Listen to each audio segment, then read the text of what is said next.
Donc, tout d'abord, il faut simplement mettre le contact. Je clique sur menu, j'accède au menu et je slide vers la pression des pneus. Bon là, tout fonctionne bien. Je reste appuyé au bout, j'attends. Êtes-vous sûr de vouloir reconfigurer? Un coup de molette. Oui, j'appuie au bout. Ça klaxonne. Et là, avec mon petit boîtier, je vais réinitialiser la pression des pneus.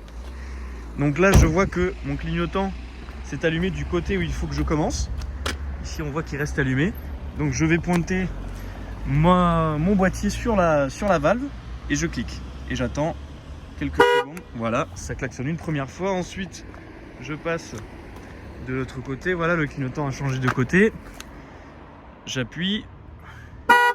Voilà, toujours bien pointer la valve. Ensuite à l'arrière.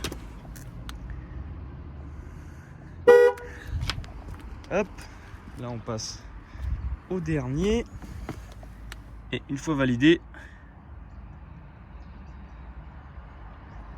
des fois ça peut être un petit peu capricieux.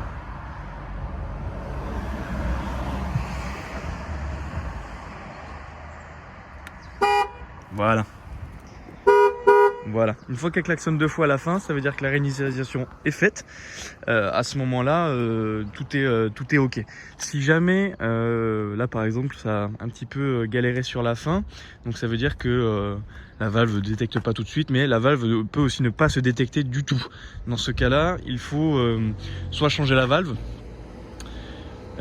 soit par exemple on peut passer au pneu suivant, mais ça va mettre un peu le désordre dans la voiture. Il faut toujours respecter l'ordre des clignotants, qui est très important. Sinon après dans l'ordinateur de bord ça va indiquer la pression des pneus au mauvais endroit, ça fout un peu le bazar.